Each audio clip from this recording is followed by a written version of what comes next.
بسم اللہ الرحمن الرحیم۔ حضرت سیدہ جویریہ رضی اللہ تعالی عنہا کا پیدائشی نام برہ تھا، جسے آپ صلی اللہ علیہ وآلہ وسلم نے تبدیل فرما کر جویریہ رکھا۔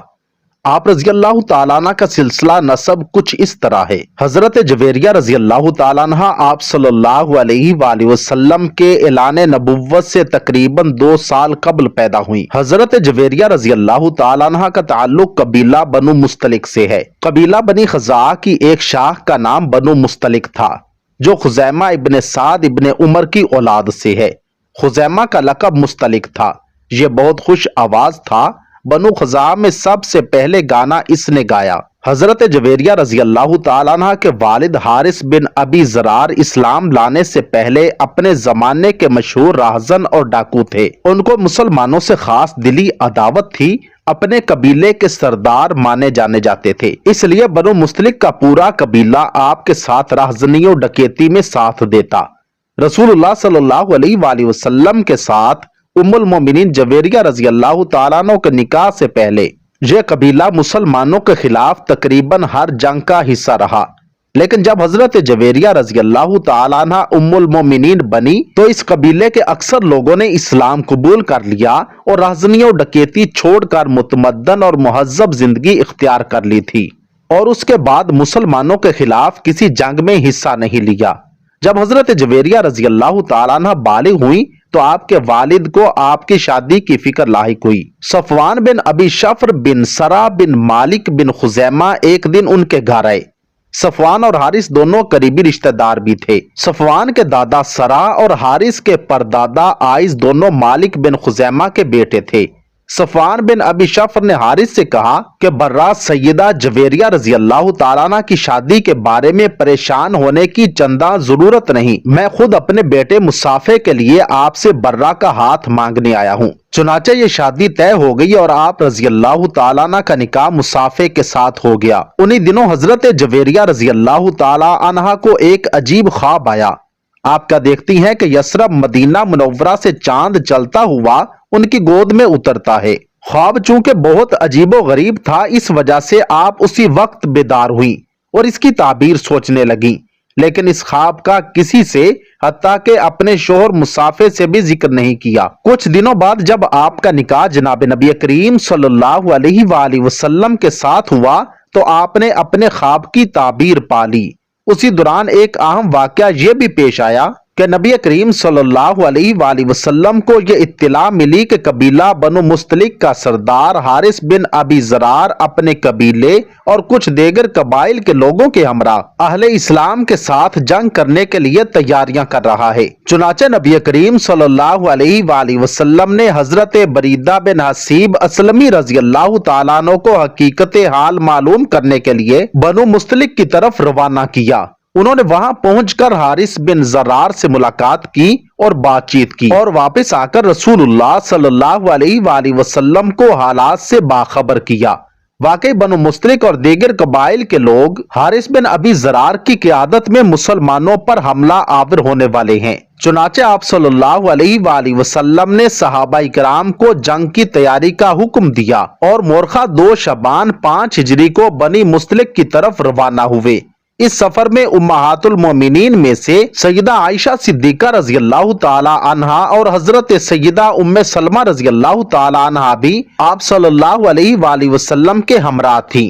روانہ ہوتے وقت آپ صلی اللہ علیہ وآلہ وسلم نے مدینہ منورہ کے انتظامی معاملات حضرت زید بن حارثہ رضی اللہ تعالیٰ عنہ یا حضرت ابو ذر رضی اللہ تعالیٰ عنہ یا پھر حضرت نمیلہ بن عبداللہ لیثی رضی اللہ تعالیٰ عنہ کو سونپے۔ اس غزوہ میں آپ صلی اللہ علیہ وآلہ وسلم کے ہمراہ منافقین کی بھی ایک جماعت ساتھ تھی، جو اس سے پہلے کسی غزوے میں شریک نہیں ہوئی تھی۔ دوسری طرف حارث بن ابی زرار نے بھی اسلامی لشکر کی نقل و حرکت، سپاہیوں کی تعداد اور اسلحہ کی مقدار معلوم کرنے کے لیے ایک جاسوس بھیجا۔ یہ جاسوسی کرتے ہوئے پکڑا گیا اور مسلمانوں نے اسے قتل کر دیا۔ حارث بن ابی زرار اور اس کے قبیلے کے لوگوں کو جب یہ اطلاع ملی کہ لشکر اسلام اپنے رسول اللہ کی قیادت میں